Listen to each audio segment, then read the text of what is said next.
മലപ്പുറത്ത് കുട്ടിയെക്കൊണ്ട് ബൈക്ക് ഓടിപ്പിച്ചതിൽ കടുത്ത നടപടിയുമായി മോട്ടോർ വാഹന വകുപ്പ്. വാഹനത്തിന്റെ രജിസ്ട്രേഷൻ 1 വർഷത്തേക്ക് സസ്പെൻഡ് ചെയ്തു. വിവിധ വകുപ്പുകൾ പ്രകാരം 35,000 രൂപ പിഴയും ഒടുക്കണം.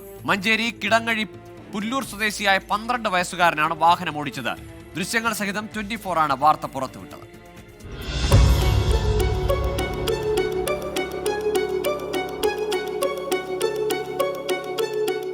മഞ്ചേരി കിടങ്ങഴി സ്വദേശി തൃശൂർ സ്വദേശിയിൽ നിന്ന് വാങ്ങിയ ബൈക്കാണ് പ്രായപൂർത്തിയാകാത്ത മകനെ കൊണ്ട് ഓടിപ്പിച്ചത്.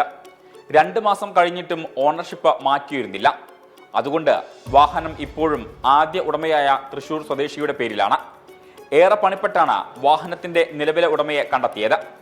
ബൈക്കിന്റെ രജിസ്ട്രേഷൻ 1 വർഷത്തേക്ക് സസ്പെൻഡ് ചെയ്തതിനു പുറമെ 35,000 രൂപ പിഴയും ഒടുക്കണം.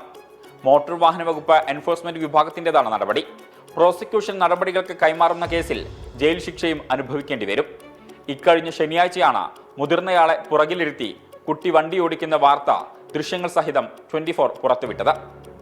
24 മലപ്പുറം.